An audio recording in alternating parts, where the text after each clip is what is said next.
Hai, Assalamualaikum. Pelajaran hari ini masih lagi berkaitan dengan haba. Namun, kita akan membincangkan satu proses berkaitan dengan kesan haba, iaitu pengembangan dan pengecutan bahan. Secara asasnya, apabila satu bahan itu dipanaskan, bahan akan mengembang. Dan apabila bahan itu dalam keadaan sejuk, maka bahan itu akan mengecut. Terdapat 3 jenis bahan yang akan kita bincangkan, iaitu logam, air ataupun udara. Ketiga-tiga bahan ini akan mengembang apabila haba bertambah ataupun dianggap sebagai panas. Begitu juga logam, air dan udara akan mengalami pengecutan apabila suhu berkurang, iaitu sejuk. Jadi, ketiga-tiga bahan ini boleh mengembang dan boleh mengecut di atas faktor suhu, sama ada sejuk ataupun panas. Jom kita tengok beberapa uji kaji yang berkaitan dengan pengembangan. Yang pertama, kita akan lihat uji kaji dengan bola besi. Oleh kerana kita dalam keadaan PKP, maka saya tidak dapat menyediakan bahan uji kaji sebenar. Saya bekalkan anda dengan situasi gambar ini.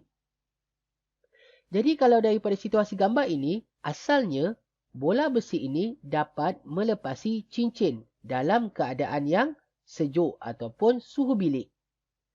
Namun, apabila ia dipanaskan dalam beberapa minit dan diuji semula ke dalam cincin logam ini, kita dapat perhatikan keadaan bola besi ini tidak dapat melepasi cincin. Ini kerana berlaku pengembangan ketika bola besi ini dipanaskan.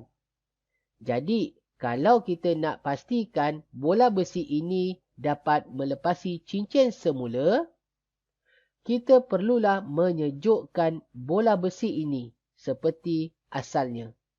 Jadi, ini membuktikan bahawa logam akan mengembang apabila dipanaskan. Manakala, logam juga akan mengecut apabila dalam keadaan yang sejuk. Dalam keadaan uji kaji yang kedua, ia adalah berkaitan dengan pengembangan dan pengecutan air. Dalam keadaan sejuk, merujuk kepada dalam keadaan ais, kita akan lihat aras air di dalam penyedut minuman ini rendah. Tetapi apabila direndamkan botol air ini di dalam air panas, kita akan perhatikan aras air di penyedut minuman ini meningkat. Ini berlaku kerana pengembangan air di dalam keadaan panas. Jika kita nak turunkan semula aras air ini, kita boleh bawa masuk semula bekas air ke dalam ais. Jadi, ini membuktikan air boleh mengembang dan mengecut dalam keadaan panas dan sejuk. Dan uji kaji ketiga ini melibatkan botol, air panas dan juga belon.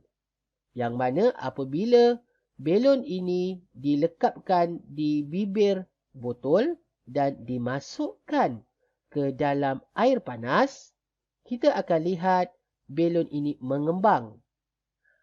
Proses pengembangan belon ini berlaku kerana udara yang ada di dalam botol mengembang apabila dipanaskan. Jadi, udara yang mengembang itu terperangkap di dalam belon menghasilkan pengembangan belon. Jadi, di sini belon ini mengembang kerana udara di dalam botol itu mengembang. Jadi, kalau kita nak kecutkan semula belon ini, hanya pindahkan botol ke dalam air yang sejuk. Jadi, udara tadi akan menyejuk dan mengecut menghasilkan pengecutan pada belon. Jadi, kesimpulan yang kita belajar hari ini, bahan-bahan boleh mengembang apabila dipanaskan dan bahan juga boleh mengecut apabila disejukkan. Bukan sahaja uji kaji yang saya tunjukkan sebentar tadi sahaja yang perlu kita fahami. Terdapat beberapa perkara yang berlaku di dalam persekitaran kita kerana pengecutan dan pengembangan. Contoh-contoh tersebut saya akan lampirkan dengan video yang kedua untuk pemahaman anda. Jadi, anda perlu tonton video yang kedua berkaitan dengan contoh-contoh keadaan yang berlaku pengembangan dan pengecutan di dalam persekitaran hidup kita. Sekian sahaja pelajaran kita hari ini. Sekian, terima kasih.